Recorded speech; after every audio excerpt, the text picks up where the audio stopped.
श्री गणेशाय नमः, श्री सरस्वत्यै नमः, श्री गुरुभ्यो नमः, श्री मातृपितृभ्यो नमः, श्री कुलदेवताभ्यो नमः, ओम श्री परमात्मने नमः. तर भगवंताच्या कृपेने आणि माझ्या सद्गुरूच्या कृपेने, रामदास स्वामींच्या कृपेने आज आपण शेवटच्या टप्प्याला पोचलो.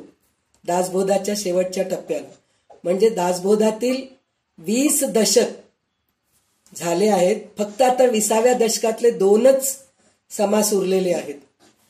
तर खरोखर आपण खूप भाग्यवान आहोत की इतक्या सुंदर ग्रंथाचं आपल्याला अर्थ ऐकायला मिळालं. हे सगळ्यात खरं महत्वाचं आहे. तर आता हे शेवटचे 2 खूपच म्हणजे महत्वाचे असं म्हणू शकतो आपण. कारण काय, म्हणजे आतापर्यंत आपण सगळं श्रवण केलो, तर मनन केलोत की नाही हे आपल्याला ह्या 2 समासामध्ये कळतं. म्हणजे मनन करणं महत्वाचं आहे. नुसतं श्रवण करतो, संध्याकाळी फोन म्यूट कर. तर श्रवण करतो आपण, पण काय होतं, श्रवण करून ह्या कानाने ऐकतो, ह्या कानाने सोडून देतो.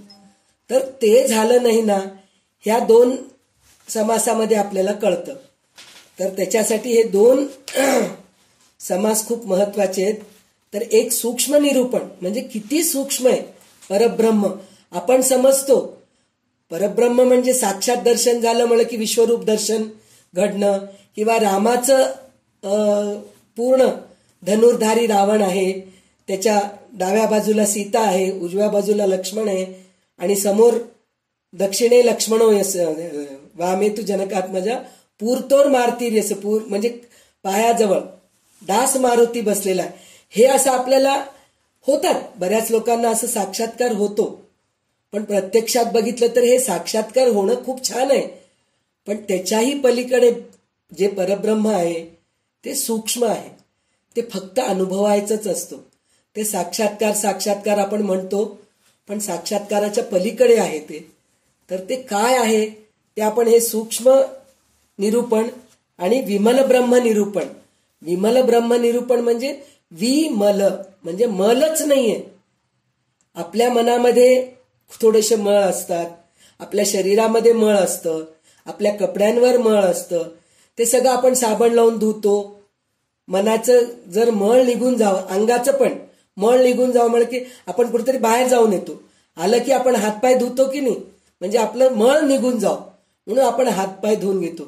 पण हे ब्रह्मदर्शन व्हावं, परब्रह्म आकलन व्हावं, म्हणजे आपल्या मनावरचं मळ काढून टाकणं, विमल व्हायला पाहिजे. ते झाल्यानंतर आपल्याला विमल ब्रह्माचा अनुभव येतो, साक्षात्कार होतो. साक्षात्कार होतो म्हणजे पुन्हा तेच साक्षात्कार, साक्ष आकार म्हणून म्हणतो ना, म्हणजे डोळ्यासमोर अक्ष, डोळ्यासमोर जे दिसतंय त्याला आपण साक्षात्कार म्हणतो. पण हे विमल ब्रह्म जे आहे ना, साक्षात्कारापेक्षा अनुभवायचं आहे, विवेकाने अनुभवायचं आहे. हे आपल्याला ह्याच्यातून कळणार आहे. तर आज उषा वाचनासाठी आहे. तर आता हे शेवटचे 2 समास घे, सुरू कर. पहिले नमन घे, अनम्यूट कर फोन. जय जय रघुवीर समर्थ. गणेश शारदा चैव सद्गुरु सज्जनस्तथा आराध्य दैवतं गुह्य सर्वमे रघुनंदन. गणेश शारदा सद्गुरु संत सज्जन गुहेश्वरू सर्वही माझा रघुवीरू सद्गुरु रूपे. माझे आराध्य दैवत परम गुह्य गुह्यातीत गुह्यपणाची मात नाचले जेथे यो जातो मरुदंशजो क्षितितले संबोधयन् सज्जनान् ग्रंथयो रचयन् सुपुण्यजनकं श्रीदासबोधाभिकं यः कीर्त्या पठनेन सर्वविदुषां स्वान्तापहारिकी सदा सोऽयं मुक्तिकरः श्रुतो विजयते श्रीरामदासो गुरु. मला वाटते अंतरित्वा वसावे तुझ्या दासबोधासी त्वा बोध व्हावे. अपत्या परिपाववी प्रेमग्रासा महाराज या सद्गुरु रामदासा. ब्रह्मानंदं परमसुखदं केवलं ज्ञानमूर्तिं गन्ध्वातीतं गगनसदृशं तत्त्वमस्यादिलक्ष्यम् एकं नित्यं विमलमचलं सर्वधी साक्षिभूतं भावातीतं त्रिगुणरहितं सद्गुरुं तं नमामि। गुरुर्ब्रह्मा गुरुर्विष्णु गुरुर्देवो महेश्वरः गुरुर्साक्षात् परब्रह्म तस्मै श्री गुरुवे नमः। अनेन प्रियतां देवो भगवान् जानकीपति श्रीरामचन्द्र पूर्वेषाम् अस्माकं कुलदैवतं श्रोतावक्ता श्रीराम समर्थ जय जय रघुवीर समर्थ। दशक 20वा समास 9वा सूक्ष्म निरूपण। मृत्तिका पूजन करावे आणि सभेची विसर्जावे हे माने ना स्वभावे अंतःकरणाशी श्रीराम देव पूजावा आणि टाकावा हे प्रशस्त न वटे जीवा याचा विचार पहावा अंतर्यामी श्रीराम देव करीजे ऐसा नाही देव टाकीजे ऐसा नाही म्हणून याचा काही विचार पहावा श्रीराम देव नाना शरीरे धरितो धरुनी मागुनी सोडितो तरी तो देव कैसा आहे तो विवेक ओळखावा श्रीराम नाना साधने निरूपणे देव शोधया कारणे सकळ आपुले अंतःकरणे समजेल पाहिजे श्रीराम ब्रह्मज्ञानाचा उपाय समजल्या विण देता नये पदार्थ आहे मागे जाये ऐसे म्हणावे श्रीराम सगट लोकांचे अंतरीचा भाव मद प्रत्यक्ष भेटवावा देव परंतु विवेकाचा उपाव वेगळाची आहे श्रीराम विचार पाहता तगेना त्यास देव ऐसे म्हणावे ना परंतु जनस राहे ना काय करावे श्रीराम थोर लोक मरोनी जाती त्यांच्या सुरता करून पाहती तैसीच आहे हेही गती उपासनेची श्रीराम थोर व्यापार ठाके ना जनी म्हणून केली रखतवानी राज संपदा तयाचेनी प्राप्त कैची श्रीराम म्हणून जितुका भोळा भाव तितुकाच अज्ञानाचा स्वभाव अज्ञाने तरी देवाधिदेव पाविजेल कैसा श्रीराम अज्ञानी ज्ञान न माने ज्ञात्यास अनुमान न माने म्हणून सिद्धाची खुणे पाविले पाहिजे श्रीराम माया सांडून मुळास जावे तरीच समाधान पावावे ऐसे न होता भरंगळावे भरतीकडे श्रीराम माया उल्लंघ्या कारणे देवासी नाना उपाय करणे अध्यात्म श्रवण पंथेचे जाणे प्रयत्नाने श्रीराम ऐसे न करिता लौकिक अवघीच होते तुकामुगी स्थिती खरी आणि लटकी ऐसी ओळखावी श्रीराम खोट्याचे वाटे जाऊ नये खोट्याची संगती करू नये खोटे संग्रही करू नये काही एक श्रीराम खोटे ते खोटेची खोटे खऱ्यासी तगेनात बालटे मन अधमुख उपराटे केले पाहिजे श्रीराम अध्यात्म श्रवण करीत जावे म्हणजे सकळ काही फावे नाना प्रकारीचे गोवे कुटोन जाती श्रीराम सूत गुंतले ते उकलावे ऐसे मन उगवावे मानत मानत घालावे मुळाकडे श्रीराम सकळ काही कालवले त्या सकळांचे सकळ झाले शरीरी विभागले सकळ काही श्रीराम काय ते येथेची पहावे कैसे ते येथेची शोधावे सूक्ष्माची 14 नावे येथेची समजावे श्रीराम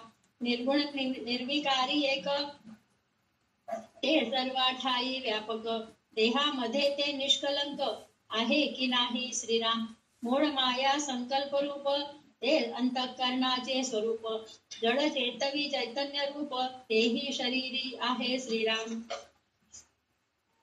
समान गुण गुणसाम्य सूक्ष्म विचार तो अगम्य सूक्ष्म साधू जाणते प्रणम्य तया समस्तासी श्रीराम विधा भासते शरीर वामांग दक्षिणांग विचार तोची अर्धनारी नटेश्वर पिंडी ओळखावा श्रीराम तोची प्रकृती पुरुष जाणीजे शिवशक्ती ओळखीजे षड्गुण ईश्वर बोलीजे तया कर्दमासी श्रीराम तयासीच म्हणजे महत्व जेथे त्रिगुणाचे गुणत्व अर्धमात्रा शुद्ध सत्व गुण अक्षोभिणी श्रीराम त्रिगुणे चालते शरीर प्रत्यक्ष दिसतो विचार मुळीच्या कर्द माझे शरीर ऐसे जाणावे श्रीराम.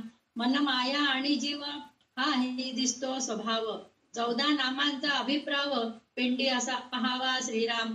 पिंड पडता अवघीची जाते परंतु परब्रह्म राहते. शाश्वत समजून मग ते दृढ करावे श्रीराम. इति श्री दासबोधे गुरु शिष्य संवादे सूक्ष्म निरूपण नाम समास 9वा. श्रीराम समर्थ श्रीराम. तर हे सूक्ष्म निरूपण म्हणजे सूक्ष्म काय आहे हे कळून घेणं महत्वाचं आहे. आपण जे बघतोय ना दृश्य सृष्टीमध्ये त्याच्यामध्ये सगळे देवाची मूर्ती, सगळ्यात पहिले देव म्हणले की आपण पहिले देवाची मूर्ती डोळ्यासमोर येते. आकार उषा. तर आपल्याला देवाची मूर्ती प्रत्यक्षात डोळ्यासमोर येते. तर ते येणं चुकीचं नाहीये, पण ते सूक्ष्म नाहीये, जड आहे, स्थूल आहे. डोळ्यासमोर जे येणं ते स्थूल रूप आहे, जड म्हणतो ना ते आहे. तर त्याच्यापेक्षाही सूक्ष्म म्हणलं तर अनुभवायचं असतं. म्हणजे काय, विवेकाने अनुभवायचं असतं. म्हणजे हे दृश्यसृष्टी जे आहे की नाही ते सगळं नाशिवंत आहे, ते आज न उद्या पडणारच आहे. आता आपल्याला वाटतं पृथ्वी शाश्वत आहे, कारण मी गेले, माझे आजोबा पणजोबा गेल्यानंतर मी आहे तरी पृथ्वी आहे. माझ्यानंतर माझ्या पडपंतू काय म्हणतात ते सगळे खापरपंतू सगळे ह्या जमिनीवरच राहणार आहेत, ह्या पृथ्वीवरच राहणार आहेत. तर पृथ्वी शाश्वत आहे असं आपल्याला वाटतं, पण नाही. प्रलय काळाच्या वेळेस ते पृथ्वी पण नाशच होणार आहे, पाणी पण जाणार आहे, आकाश पण जाणार आहे. म्हणजे पंचतत्व, अष्टधा प्रकृती, पंचमहाभूते आणि 3 गुण हे सगळे जाणारेच आहेत. तर हे सगळे गेल्यानंतर जे काही उरतं ते खरं परब्रह्म आहे. तर त्याचाच अनुभव घ्यायला पाहिजे. म्हणजे हे सगळं नाशिवंत आहे. सत्य काय आहे म्हणून जे आपण ओळखतो ते सूक्ष्म निरूपण तेच आहे. म्हणजे मायेचा 14 संकेताचा शोध घ्यावा म्हणून म्हणतात. म्हणजे आतापर्यंत आपण जे सगळं ऐकलोत ना त्याचा सगळं आपण शोध घ्यावा. म्हणजे हे शिवशक्ती म्हणजे काय, अर्धनारी नटेश्वर म्हणजे काय, पुरुष प्रकृती म्हणजे काय आहे, मूळ माया म्हणजे काय आहे, ह्याचा शोध घ्यावा. म्हणजे हे सगळ्यापासून जे निर्माण झालं परत ते सगळं निघूनच जाणार आहे, हे आपण लक्ष द्यायला पाहिजे. आणि निर्गुण निर्विकार व निष्कलंक देहात आहे किंवा नाही ते पाहावे. म्हणजे हे सगळं कोणत्या देहात आहे हे बघायला पाहिजे. हे खरं तर आपल्यामध्येच आहे, पण आपण तिकडे लक्ष देत नाही. आपल्यामध्ये भगवंत आहे हे पहिले पाहायला पाहिजे, हे पाहणं शिकायला पाहिजे, हेच निरंतर अभ्यास करायला पाहिजे. म्हणजे आपल्याला त्याचा अनुभव येतो. माया सांडून मुळात गेले की खात्रीने समाधान होते. पिंडाचा निराश झाला की माया व तिची तत्वे निराश पावतात. म्हणजे पिंड म्हणजे आपलं जे पंचमहाभूताचं जे शरीर आहे ते पिंड आहे. पंचमहाभूतांचं जे बाहेर दिसतंय पृथ्वी आकाश हे सगळं जे आहे ते ब्रह्मांड आहे. ते ब्रह्मांड पण जाणारच आहे, पिंड पण जाणारच आहे. तर पण शाश्वत ब्रह्म मात्र कायम राहते, ते ओळखून घट्ट धरावे. शिवशक्ती एकच तत्व आहे, तेथे गुणसाम्य असते. गुणसाम्य जाणणारे सूक्ष्म दृष्टीचे साधू धन्य होतात. म्हणजे शिवशक्ती हे एकच तत्व आहे. हे आपण काय समजतो, शिव वेगळा आहे शक्ती वेगळी, तसं नाहीये. शिव आहे म्हणजे शक्ती आहेच, शक्ती आहे म्हणजे शिव आहे, हे आपण जाणून घ्यायला पाहिजे. ते दोघं एक झाल्याशिवाय काहीही होत नाही. तर ते दोघे एकच आहे, एकच तत्व आहे. आता आपण गुरु गुरु म्हणतो. गुरु म्हणजे काय, आपण गुरु म्हणजे एक देहधारी मानव शरीराला गुरु म्हणतो आपण. तर ते गुरु आहेतच, आपले मानव शरीरामध्ये जे दिसतात प्रत्यक्षामध्ये ते गुरु आहेतच. पण त्यांची तत्वे आपण आकलन करायला पाहिजे. म्हणजे आपण त्यांचं रूप घेऊ शकत नाही, त्यांचा रंग घेऊ शकत नाही, आपण त्यांचं काहीच आपण घेऊ शकत. जर त्यांचे कपडे आपण त्यांच्यासारखं आपण वेशभूषा केलो तर आपण गुरु होऊ शकतो का, नाही होऊ शकत. तर त्यांचे जे तत्व आहेत ते जर आपण आकलन केलं तर आपण गुरुपदीला पोहोचू शकतो. गुरुपदीला पोहोचू शकतो म्हणजे मला गुरु बनून मला सगळे जय जयकार करावं ह्याच्यासाठी गुरु बनायचं नाहीये. गुरु तत्व आपण आकलन केलं तर आपण दुसऱ्यांना छान सांगू शकतो, विवरण करू शकतो. तर ते गुरु तत्वच आपण घ्यायचंय. त्याचप्रमाणे हे शिवशक्ती सुद्धा एक तत्व आहे. प्रकृती पुरुष पण एकच तत्व आहे. अर्धनारी नटेश्वर सुद्धा एकच तत्व आहे. मूळ माया हे सगळं एकच आहे, फक्त नामरूप वेगवेगळे आहेत. ते नामरूपामध्येच आपण अडकतो. नामरूप पाहिजे आपल्याला, नामरूपाशिवाय आपण जाऊच शकत नाही, तसं होऊच शकत नाही. पण त्यालाच धरून राहायचं नाही. हे आपल्याला हे सूक्ष्म निरूपण मध्ये आपल्याला हे शिकायला मिळतं. तर ते कशामुळे होतं, तर ते अध्यात्म श्रवण करायचं, मग त्याचं मनन करायचं, त्याचा अभ्यास करायचं. म्हणजे आत्तापर्यंत जे काही आपण शिकलो दासबोधामध्ये, हे पंचमहाभूते, परत आपलं काय स्वपरीक्षा म्हणून शिकलो आपण, देव बलात्कार म्हणून शिकलो आपण, असे बरेचशा गोष्टी आपण ह्याच्यात शिकलेलं आहे. पण हे नुसतं शिकलो झालंय, पण त्याचं आपण मनन करतोय का, नाही करत आहे. तर ते मनन करून आपल्याला सूक्ष्मामध्ये जायचंय. तर हे दासबोधामध्ये एकच आपल्याला शिकायचं काय म्हणून म्हणलं तर अनुभव करायचं. ते पण कशाने, विवेकाने. कोणतं चांगलं आहे, कोणतं चांगलं नाहीये, कोणतं नाशिवंत आहे, कोणतं शाश्वत आहे, हे विवेकाने ओळखायचं आणि त्या गोष्टीचा अनुभव घ्यायचं आणि मग आपण सूक्ष्माकडे जायचं. हे आपल्याला ह्याच्यातून शिकायचं आहे. तर त्याला म्हणतो आपण भोळा भाव भक्तीला पाव म्हणून म्हणतात सगळे लोक. नाही हो, तर भोळा आहे त्याचं सगळं, तसं नाहीये. ते पण एक अज्ञानच आहे. भोळा भाव भक्तीला पाव म्हणून म्हणलं तर अज्ञानच आहे. राहू दे, भोळा भाव राहू दे, नाही राहायचं असं काही नाहीये, पण आपल्याला ज्ञानाकडे जायचंय. तर हे अज्ञानाचा अंधकार आपण तोडून टाकायला पाहिजे उजेडामध्ये. म्हणजे जसं रात्र सरून सूर्यप्रकाश येतो की नाही आपल्यामध्ये, रात्री कसं असतं, आपण एकदम झोपीत असतो, अज्ञानी असतो, आपल्याला काहीच माहित नसतं. पण जेव्हा प्रकाश आपल्याला हे होतं तर सगळ्या गोष्टी दिसत जातं. म्हणतो ना, हे आत्तापर्यंत मला काही कळालंच नाही, पण आत्ता असं आपण डोक्याला असं मारून घेऊन म्हणतो पा की डोक्यात प्रकाश पडलं बरं का, असं आपण म्हणतो. तर ते अज्ञानाचा अंधकार दूर करून ज्ञानाचं प्रकाश आपल्याला घ्यायचं असतं. तर त्याच्यासाठी म्हणून आपण श्रवण मनन करायचं. आणि नुसतं श्रवण करून मनन करून पण चालत नाही, त्याचं निधिध्यास करायला पाहिजे. म्हणजे आज आपण ऐकलो, आज रात्री आपण झोपताना, आत्ताच म्हणली उषा म्हणली ना, काल आपण ते श्लोक जे विष्णू सहस्रनामामधलं एक श्लोक घेतलं होतो, ते काल 1 तासामध्ये जवळजवळ 10 तरी ते आपण रिपीट केलो. तर ते रात्री सुद्धा तेच विचार येत होतं डोक्यामध्ये, तेच श्लोक घोळत होतं म्हणून म्हणले. म्हणजे ते श्लोक घोळणं म्हणजे मनन होऊ लागले, आपलं त्याच्याबद्दल मनन होऊ लागले, चिंतन होऊ लागले. पण ते निधिध्यास व्हायला पाहिजे. निधिध्यास म्हणजे रोजच त्याच्यावर ते आपलं विचार चालायला पाहिजे, म्हणजे आपण सूक्ष्माकडे जाऊ शकतो. म्हणून कोणताही विषय, अध्यात्माचा विषय जो आहे ना, ते आपण पहिले श्रवण करायला पाहिजे, मग मनन करायला पाहिजे, मग त्यानंतर आपण निधिध्यास करावं असं म्हणून सांगितलंय. आणि मायेचं उल्लंघन करता यायला पाहिजे. मायेचं उल्लंघन करता यायला पाहिजे म्हणजे हे जे दिसतंय सगळं हे मायाच आहे, सगळंच माया आहे. नुसतं आपण आपलं नातेवाईक, पैसा आपण माया म्हणतो, सोनं माया म्हणतो आपण, हे सगळं तर माया आहेच आहे. पण आपण ज्या गोष्टीत व्यवहार करतो ते सुद्धा मायाच आहे.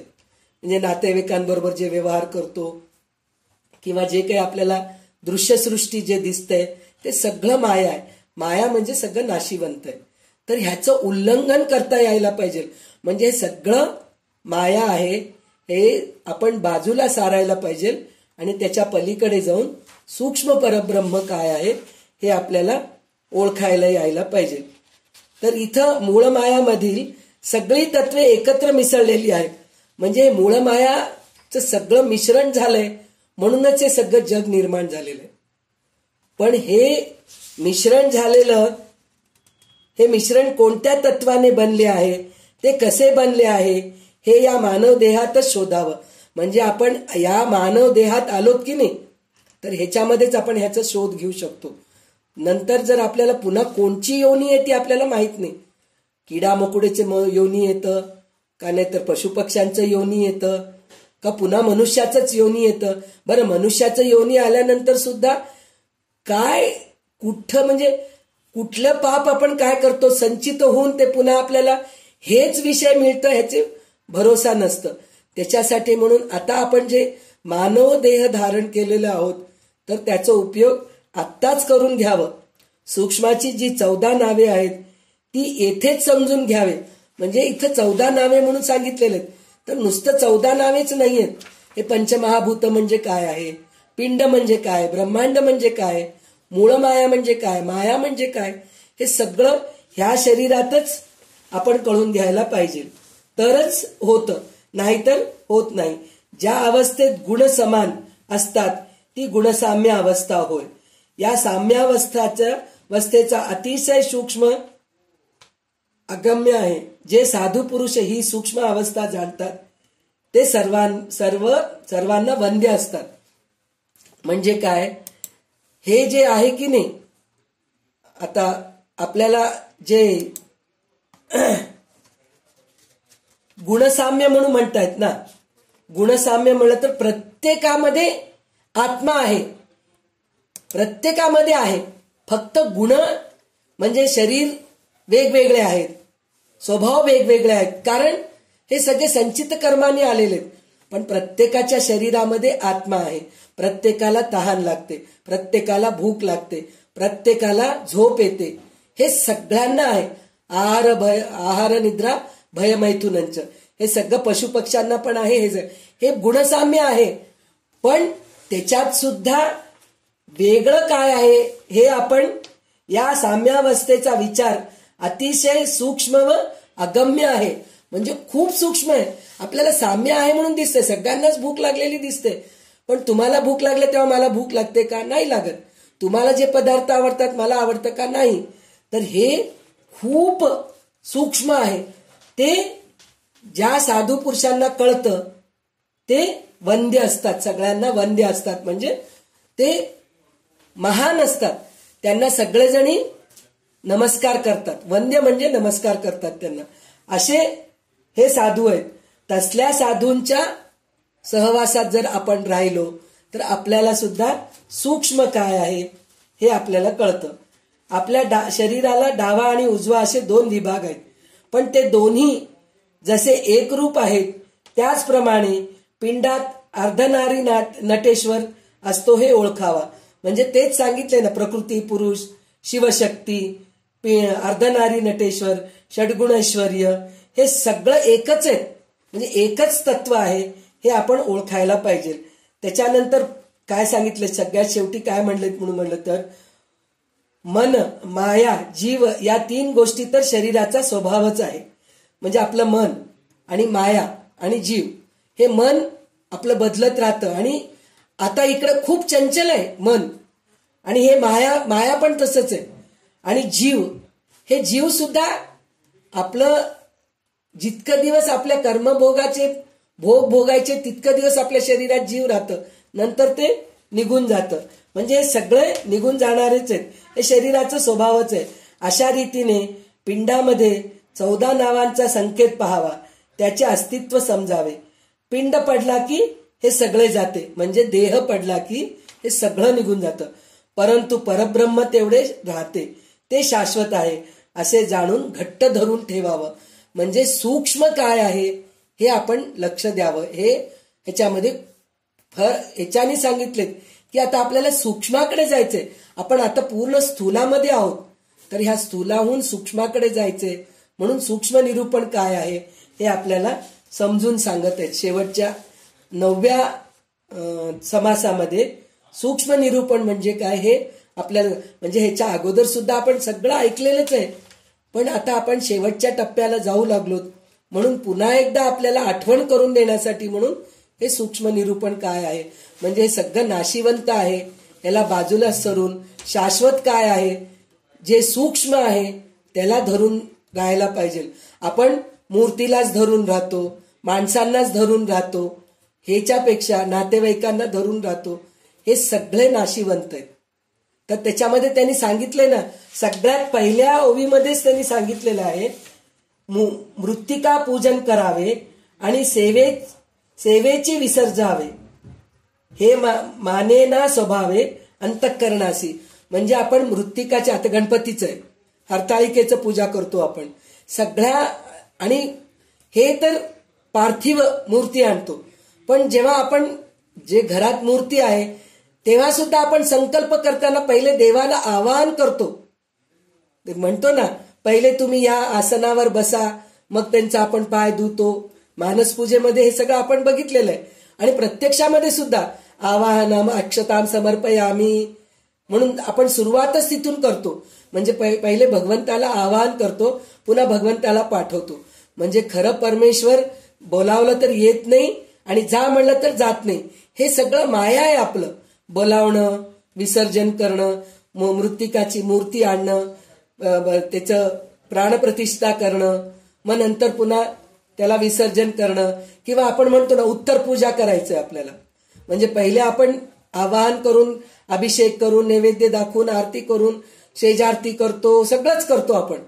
पण पुन्हा शेवटी काय करतो, त्याचं उत्तर पूजा करतो, म्हणजे विसर्जन पण करून टाकतो. हे सगळं दृश्यसृष्टी आहे, हे माया आहे.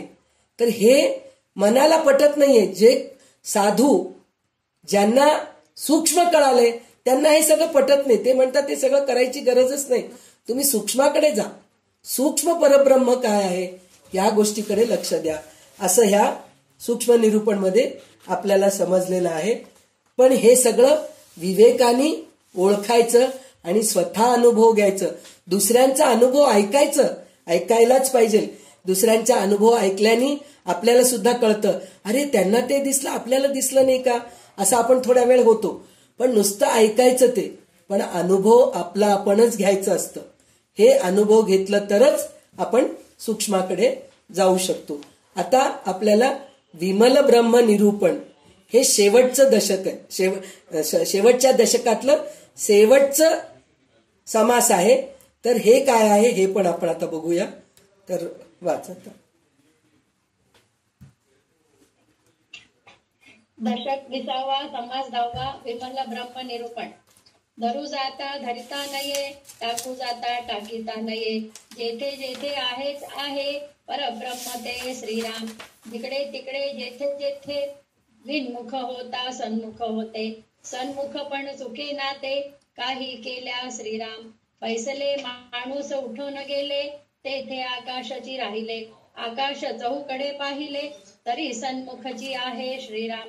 जिकडे तिकडे प्राणी पळून जाते, तिकडे आकाशाची भोवते, पळे बळे आकाशा बाहेर ते, कैसे जावे श्रीराम. जिकडे तिकडे प्राणी पाहे, तिकडे ते सन्मुखची आहे, समस्तांचे मस्तकी आहे, मध्यान्नी मार्तंड जैसा श्रीराम. परितो आहे एक देसी, दृष्टांत न घडे वस्तुशी, काही एक चमत्कारासी, देऊन पाहिले श्रीराम. नाना तीर्थे नाना देसी, कष्ट जावे पहावयासी, तैसे न लगे परब्रह्मासी, पैसले ठाई श्रीराम. प्राणी बैसो नीच राहता, अथवा बहुत पळून जाता, परब्रह्म ते तत्वता, समागमे श्रीराम. पक्षी अंतराळी गेला, भोवते आकाशाची तयाला, तैसे ब्रह्म प्राणी आला, व्यापून आहे श्रीराम. परब्रह्म पोकळ घनदाट, ब्रह्म शेवटचा शेवट, ज्याशी त्यासी ब्रह्मनीट, सर्व काळ श्रीराम.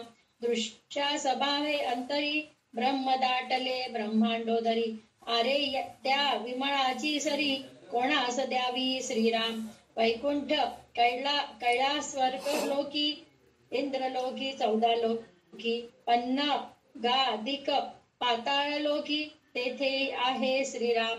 काशी पासून परमेश्वर, अवघे दाटले अपार, परता परता पारावार, त्यास नाही श्रीराम.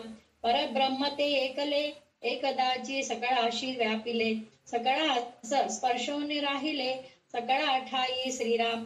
परब्रह्म पाऊसे भिजेना, अथवा चिखलाने भरेना, पुरामध्ये परिवाहेना, पुरा समागमे श्रीराम.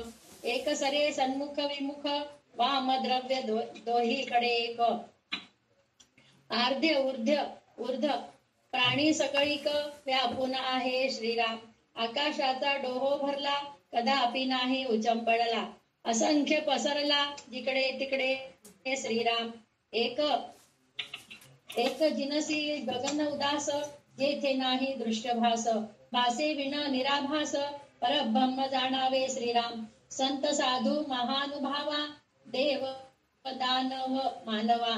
ब्रह्म सकळाशी विसावा विश्रांती ठाव श्रीराम. कोणेकडे सेवटा जावे कोणेकडे काय पहावे. असंभाव्य ते नेमावे काय म्हणोनी श्रीराम. स्थूळ नव्हे सूक्ष्म नव्हे काही एका सान्निठा नव्हे. ज्ञानदृष्टी विण नव्हे समाधान श्रीराम. पिंड ब्रह्मांड निरास मग ते ब्रह्म निराभास. येथून तेथवरी अवकाश बघा स्वरूप श्रीराम. ब्रह्म व्यापक ते हे तो खरे दृश्य आहे तो हे उत्तरे. बापे विण कोण्या प्रकारे व्यापक म्हणावे श्रीराम.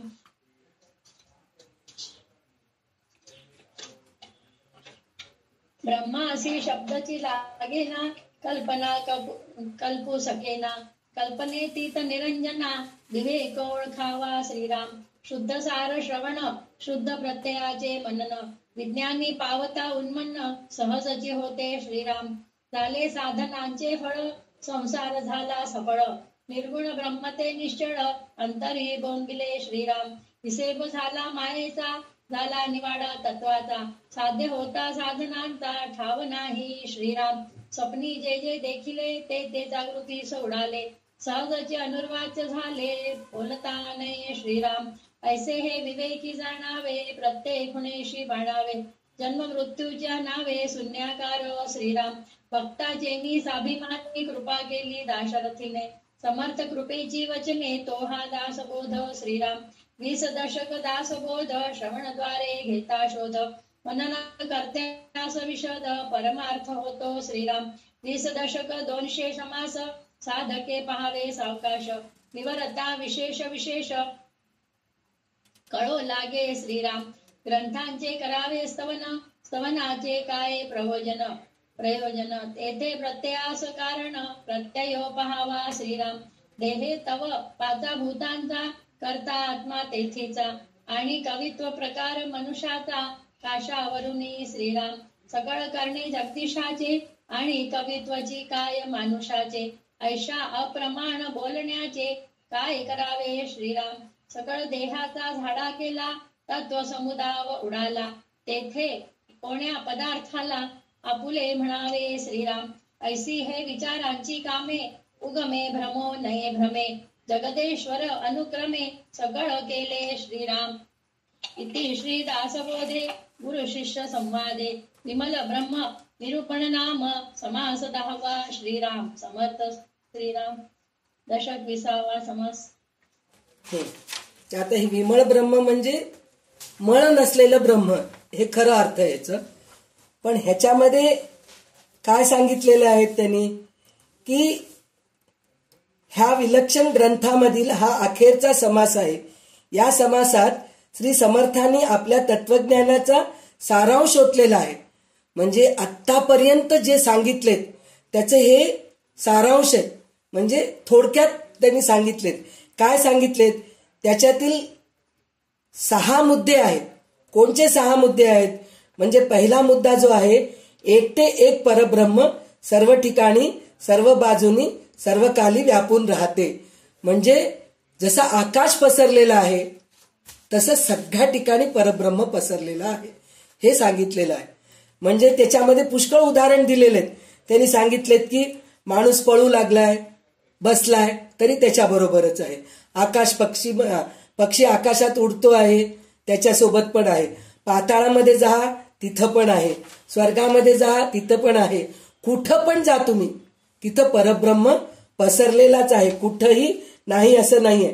त्यांनी सांगितलंय वैकुंठ कैलास स्वर्गलोकी इंद्रलोकी 14 लोकी पन्नगादी पाताळ म्हणजे महासर्पाचं जे पाताळ लोक आहे ना तिथं सुद्धा परब्रह्म पसरलेलंच आहे म्हणून सांगितलंय. पुन्हा काशीपासून रामेश्वर म्हणजे आपण आपलं म्हणतात ना, मेंढक की दुनिया कुवेतक म्हणतो आपण. तर आपलं दुनिया इंडियाच समजा तुम्ही, म्हणजे भारतच आहे आपलं.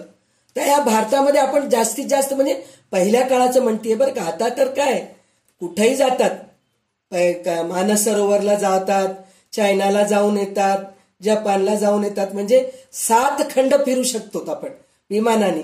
तर पहिल्या काळात तसं नव्हतं, जाऊ शकत नव्हते. त्यांनी पायी पायी करत होते. म्हणजे त्यांना काय माहितीये, काशी ते रामेश्वर हेच माहितीये. म्हणजे हे काशीपासून रामेश्वर पर्यंतच माहीत जरी असलं तरी जाऊ शकत नव्हते त्यावेळेस त्यांनी. तर त्याच्यासाठी म्हणून काशी ते रामेश्वर ते तिथं सुद्धा पूर्ण भरलेलं आहे. आणि हे काय सांगितलेलं आहे, परब्रह्म पाऊसे भिजेना अथवा चिखलाने भरेना पुरामध्ये परिवाहेना पुरा समागमे म्हणून सांगितले. म्हणजे हे जे परब्रह्म परमेश्वर जे आहे की नाही, हे पावसात भिजत नाही, चिखलात माखत नाही आणि पाण्याने वाहून जात नाही, असं आहे. ते नैनम काय म्हणतात, आपलं ह्याच ते श्लोक आहे ना आपल्याला, म्हणजे पाण्याने भिजत नाही. हे सगळे जे नैनन छिंदंती शस्त्राणी, नैनन छिंदंती शस्त्राणी, नैनन दहती पावका, न चैनम क्लेदयंत्यापो न शोषयती मारुतः म्हणून सांगितलेलं आहे की नाही. ते आत्मा परमेश्वर हे सगळं एकच आहे. तर हे असं आहे म्हणून सांगतायत. आणि कुठेही पहा, उजवीकडे पहा, डाव्या बाजूला पहा, खाली बघा, वर बघा, सगळ्या ठिकाणी परमेश्वर भरलेला आहे म्हणून सांगितलेलं आहे. आणि हे साधू संत महानुभाव देव दानव मानव ब्रह्म सगळ्यांचा विसावा कुठे आहे, शेवट तिकडच आहे, त्या परब्रह्माच्या तिकडच आहे. शेवट तिकडं आहे. श्लोक विचारत होता ना, नैनंद चिंदंती शस्त्राणी. हो म्हणले ना, म्हणले माझं हे बंद झालं वाटतं. नाही म्हणले नैनन चिंदंती शस्त्राणी नैनन दहती पावक न चैनम क्लेदयंत्यापो न शोषयती मारुतः. म्हणतर ते पाण्याने भिजत नाही, शस्त्राने तुटत नाही, वाऱ्याने वाळत नाही, हे आपल्याला आपण अग्नीने जळत नाही, हे सगळं आपण बघितलेलं आहे. म्हणजे हे असं परब्रह्म आहे आणि सगळ्यांचं शेवट तेच आहे. त्या शेवटपर्यंत गेलं तर आपलं पण शेवट होतं. म्हणजे काय, पुनरपी जननम पुनरपी मरणम होत नाही. हे सगळे अनुभव घेऊन आपण त्याचं शेवट करायचंय.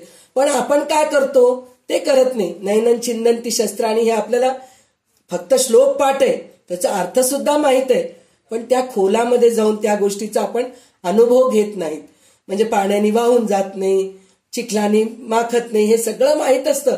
आता हे सगळं अर्थ असतं, पण पुन्हा आपण मायेमध्येच अडकतो. माझा मुलगा, माझं घर, माझं सोनं, माझं शरीर. सगळ्यात पहिले माझा मुलगा, माझं घर हे सगळं दूरचं. सगळ्यात पहिले माझं शरीर. हे माझ्या शरीरावरती मला इतकं मोह आहे की हे दुखतंय, ते दुखतंय, मला भूक लागते, मला ताण लागते, मला हे करायलाच पाहिजे, मी हे केलंच पाहिजे. हे सगळ्या गोष्टींनी आपण मायामध्ये अडकतो. तिथून आपण बाजूला सरकलो की परब्रह्म परमेश्वर आपल्याला, म्हणजे तिथं आपण शेवट होतो. तर आता याच्यामध्ये ते पण सांगितलेलं आहे, परब्रह्म जे आहे ना की स्थूल नाहीये, सूक्ष्म नाहीये, एकासारखे नाही, ज्ञानदृष्टी विणे नये समाधान. हे ज्ञानदृष्टीनेच बघायचं असतं. ते सूक्ष्म आहे का, स्थूल आहे का, ओला आहे का, कोरडा आहे का, गरम आहे का, थंड आहे का, हे सगळं आपण आपल्या अनुभवानेच बघायचं असतं. त्याच्याशिवाय दिसत नाही. मी तुम्हाला खूप सांगते किंवा मी पण पुष्कळ ग्रंथ वाचतीये, पुष्कळ लोकांकडून मी पण पुष्कळ ऐकलेली आहे, पण मला अनुभवच नाही, तर मग उपयोगाचं नाही. तसंच आता मी तुमच्यासमोर खूप बडबड करतेय, सांगतेय, स्थूल नाहीये, सूक्ष्म नाहीये, नैनन छिंदंती शस्त्राणी हे सगळं सांगते, पण अनुभवच नाही तर उपयोगाचं काय. तर हे आपण अनुभव घ्यायला पाहिजे. तर ते अनुभव घेतल्यानंतरच आपण पूर्ण विराम पावतो, म्हणजे शेवट होतो आपण. तर अध्यात्माच्या श्रवण मननाने हा विवेक साधतो. म्हणजे नुसतं अध्यात्म श्रवण करू नये, त्याचं मनन करायला पाहिजे, निधिध्यास करायला पाहिजे, ते सुद्धा विवेकानेच करायला पाहिजे. विवेकाने ब्रह्मस्वरूप ओळखले की जन्म सार्थकी लागून संपूर्ण समाधान लाभते म्हणून सांगितलेलं आहे. आणि आता सगळ्यात शेवटचे जे किती 10-11 श्लोक जे आहेत की नाही, त्याच्यामध्ये काय सांगितले, झाले समाधान फळ, झाले समाधानाचे फळ, संसार झाला सफळ, निर्गुण ब्रह्म ते निश्चळ, अंतरी बिंबले. म्हणजे हे सगळं ऐकल्यानंतर आता मला समाधान मिळेल. तसंच आपल्याला भगवद्गीतेमध्ये सुद्धा फळ आहे, समाधानाचे नाही, साधनाचे फळ म्हणून सांगितलेलं आहे. तर इथं जी साधना आतापर्यंत केली त्या सगळ्याचं फळ आहे म्हणून सांगितलं. तर इथं आपल्याला भगवद्गीतेमध्ये सुद्धा अर्जुन शेवटचे जे मोक्ष संन्यास योग मध्ये 18व्या अध्यायामध्ये 73वा श्लोक आहे, त्याच्यामध्ये त्यांनी काय सांगितले, नष्टो मोह स्मृतिर्लब्धा तत्प्रसादात मयाच्युत स्थितोस्मिन गत संदेह करिष्ये वचनम तव. म्हणजे तुझ्या वचनाने माझे सगळे संदेह मिटले, म्हणजे संशयच नाही असं तू मला हे केलास, म्हणजे मला समजून सांगितलास काय आहे हे, काय माया काय आहे, दृश्यसृष्टी काय आहे, हे सगळं तू मला समजून. त्याचप्रमाणे इथं रामदास स्वामी सुद्धा तेच सांगितले की ज्याला उन्मनी साधते यास त्याच्या साधनेचे फळ मिळाले, त्याचा संसार सफळ झाला, निश्चळ व निर्गुण ब्रह्म त्याच्या अंतर्यामी स्थिर झाले. म्हणजे हे खरोखर हे दासबोध ग्रंथ मनाने वाचून पठण करून त्याचं श्रवण करून मनन करून निधिध्यास जर केलं तर आपलं सुद्धा सगळं काही साधनाचं फळ मिळतं आपल्याला, म्हणून याच्यामध्ये सांगितलेलं आहे. नंतर तरी काय, मायेचा हिशेब झाला. म्हणजे माया काय आहे, आपण म्हणतो ना, आता एक काहीतरी कार्य करतो किंवा कुठेतरी जाऊन येतो, सामान आणतो, सामान आणल्यानंतर कोणी आपल्याला पैसे दिलेले असते, ते पैसे त्यांना देऊन टाकतो, देऊन टाकून हे पा हे इतकं खर्च झालं, इतकं उरलं, हे पा तुमचा हिशोब तुम्हाला देऊन टाकलो, संपलं बाबा. आणि आपल्या शेवटी सुद्धा आपणच म्हणतो, मी जन्मल्यापासून इतकं कष्ट केलं, मी त्याचं मी सोनं घेतले, घर घेतले, हे घेतले, ते माझे साड्या आहेत, माझे बांगड्या आहेत, हे आहे ते, चला सगळं घ्या तुम्ही, आता मी माझं शेवट झालंय असं आपण जसं म्हणतो की नाही, त्याचप्रमाणे इथं मायेचा हिशोब संपलं. म्हणजे जे सगळं दृश्यसृष्टी दिसतीये त्याचं हिशोबच संपलंय सगळं. म्हणजे तिथं काही देणं घेणं नाहीये, सगळं काही संपलेलं आहे असं इथं सांगितलेलं आहे. काहीही बाकी राहिली नाही. मूळ मायापासून 4 खाणी पर्यंत सारी तत्वे अशाश्वत आहे. म्हणजे हे कळालं मला. काय कळालं, हे सगळं अशाश्वत आहे. 4 खाणी, 4 वाणी, पंचमहाभूते, त्रिगुण, हे सगळं मन बुद्धी चित्त अहंकार, हे सगळं मला कळून चुकलंय. तर आता इथं काहीच नाहीये म्हणून सांगितलंय त्यांनी. साध्य पदरात पडल्याने साधनाला अवकाश उरला नाही, साधना आपोआप विराम पावली. म्हणजे साधनाची सुद्धा गरज नाही आता, असं विराम पावली म्हणून म्हणलं तर काय, आपण सगळ्या गोष्टीचं एक हे करून घेतो. म्हणजे काय म्हणतो ना, उपासना साधना हे सगळं करत राहतो. म्हणजे ते शेवट जे आनंद मिळतं की नाही, ब्रह्मानंद मिळतं, तिथं आपल्याला साधना करायची इच्छा राहत नाही, काही कोणाशी बोलावं वाटत नाही, त्या ब्रह्मानंदामध्येच आपण राहतो. म्हणजे विराम पावली म्हणजे शांत होऊन जातो. म्हणजे सच्चिदानंद जे आपण म्हणतो की नाही, सत्चित्त आनंद. म्हणजे सुखाला हे आहे, सुख म्हणतो ना ते कधी आहे कधी नाही, पण आनंद जे आहे ना ते शाश्वत आहे, ते आपल्याला हे शेवटी मिळतं. आणि स्वप्नात जे जे पाहिले असते ते सगळे जागेपणी नाहीसे होतात. म्हणजे आपण जे आत्तापर्यंत ज्या गोष्टी सगळ्या अनुभवलेल्या दृश्यसृष्टीमध्ये, नातेवाईक म्हणा, मूल बाळ म्हणा, घरदार म्हणा, पैसा अडका, या सगळ्याचा आपण अनुभव घेतलेला आहे, पण ते सगळं काही उपयोगाचं नाही. म्हणजे हे सगळं स्वप्नासारखं आहे. हे स्वप्नासारखं सगळं निघून, आपण स्वप्नात बघितलेलं खरं आहे का? नाही. सकाळी उठल्यानंतर आपण स्वप्न पडलं होतं, हो, ते काही खरं नाही आहे असं म्हणतो आपण. त्याचप्रमाणे हे आतापर्यंत आपण जे काही अनुभवलेले आहेत, म्हणजे सुख दुःख हे सगळं अनुभवलेले, हे सगळं स्वप्नाप्रमाणेच आहेत, ते सगळं निघून जातं असं म्हणून सांगितलेलं आहे त्यांनी. नंतर या दृश्याचे विश्व स्वप्न पाहणारा जीव आत्मज्ञानाच्या जागेपणात आल्यावर सगळा दृश्यभास विसरतो, तो अनिर्वाच्य परब्रह्माच्या ठिकाणी स्थिर होतो म्हणून सांगितलंय. आणि शेवटी काय असे सगळे विवेकाने जाणावे, स्वतः अनुभव घ्यावे, त्या अनुभवानी आत्मज्ञानाच्या खुणा अंगी बाणाव्यात. म्हणजे मग आपल्याला जन्म व मृत्यू शून्यवत होतात, आपण अमृतपदाला पोचतो. म्हणजे हेच आहे की आपण हे सगळं समजून घेतलं तर आपल्याला पुनर्जन्म नाही, म्हणजे आपण ह्याच जन्मी आपण ब्रह्मपदाला पोचू शकतो असं हे सांगे. म्हणजे हे ग्रंथ इतकं विशेष आहे. हे जर ग्रंथ आपण खरोखर मनापासून जर पठण केलो, आता फलश्रुती म्हणतो की नाही, तर खरं तर फलश्रुतीची गरज नाहीये. म्हणजे फलश्रुती हे केल्याने काय होतं आपण प्रत्येक वेळेस म्हणतो ना, आणि सगळ्यात पहिले संकल्प सोडतानाच म्हणतो पुत्र पौत्र पाहिजे, आम्हाला धनधान्य पाहिजे, ऐश्वर्य पाहिजे, हे सगळं आपण मागूनच संकल्प करतो. पण हे संकल्प करायचं काही चुकीचं नाहीये, पण हे ग्रंथ वाचल्यानंतर तिथं फळाची पण आपल्याला आशा नसते. काही नको, मला आनंद मिळालं, हेच आपल्याला सगळ्यात शेवटी कळतं. म्हणजे नंतर काय होतं, ग्रंथाच्या शेवटी उपसंहार म्हणून 8 ओव्या सांगतायत. म्हणजे आता शेवटचा 8 ओवी काय, दासबोध म्हणजे प्रत्यक्ष भगवंताची वाणी आहे, तोच येथे खरा ग्रंथकार आहे.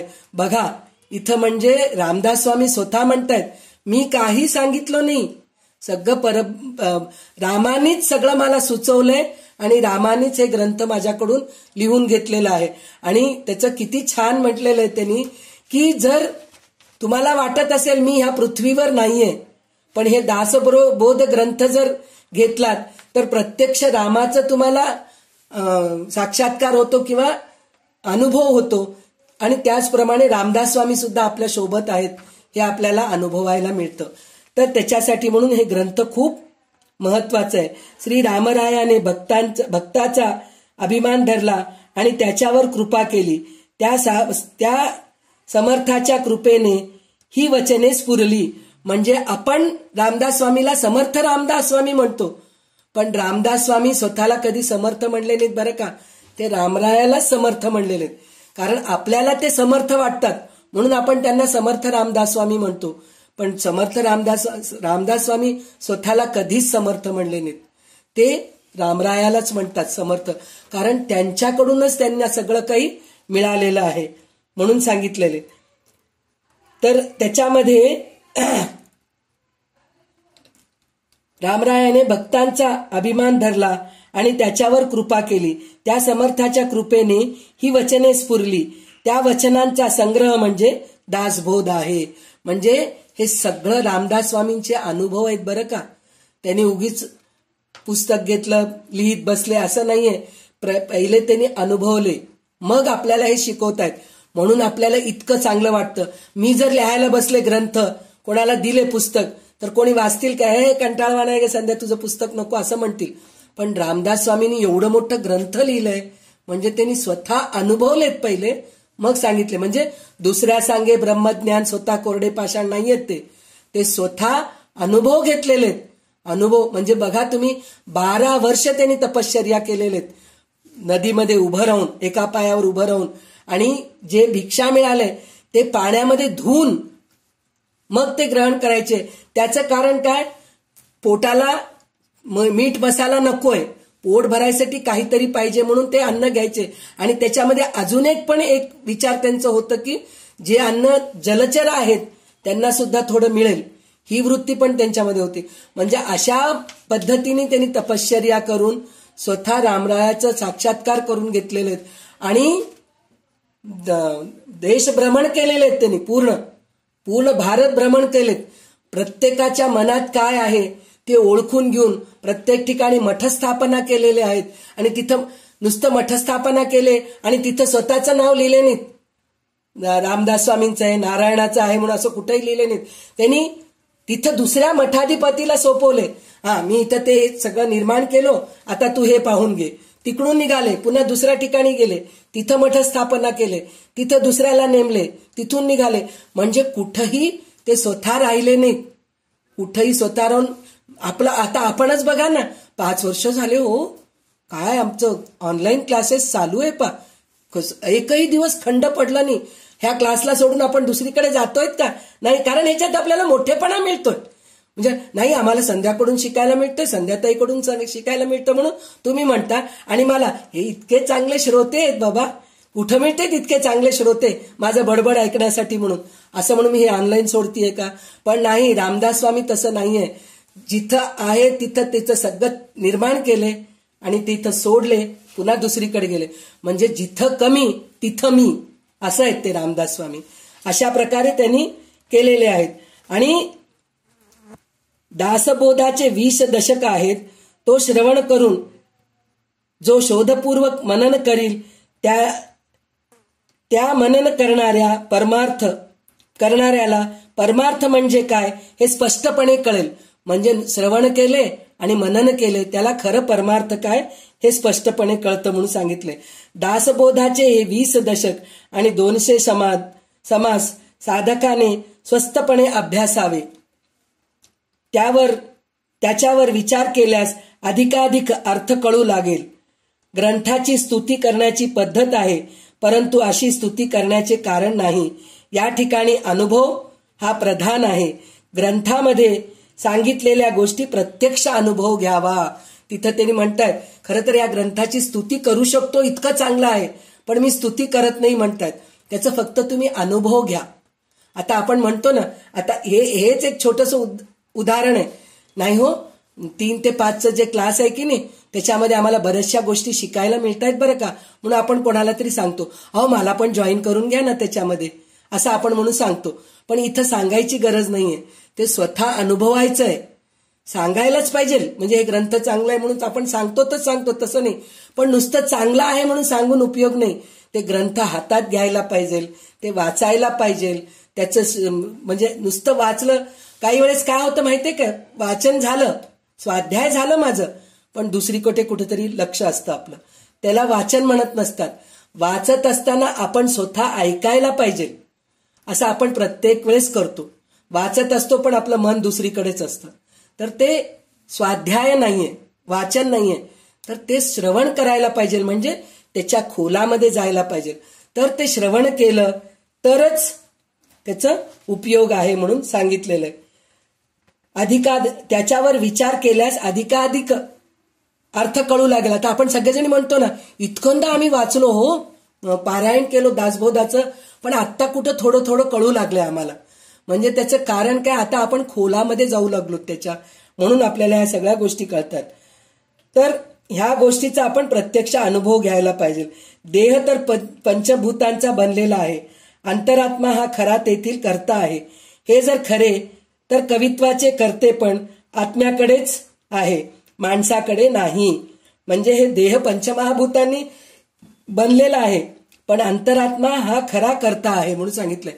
देह जरी आपल्या आता असलं तरी अंतरात्म्यामधून यायला पाहिजे. आपल्याला आता पुष्कळ दिवसापासून माहिती आहे, दासबोध ग्रंथ आहे, खूप छान आहे, त्याच्यामधले सगळे वचने खूप छान आहेत, हे सगळं आपल्याला माहित आहे. पण प्रत्यक्ष आपण हातामध्ये म्हणजे आपल्या अंतरात्म्यामधून यायला पाहिजे की नाही, मला हे शिकायचंय, ह्याचा अर्थ कळून घ्यायचंय, तेव्हाच कुठं आपल्याला त्याचं ज्ञान होतं म्हणून सांगितलेलं आहे. तर हे कर्तेपणा आपल्यामध्ये, मी दासबोध वाचलोय, मी दासबोध समजून घेतले, हे नाही. तुम्हाला आत्मा ते सुचवला.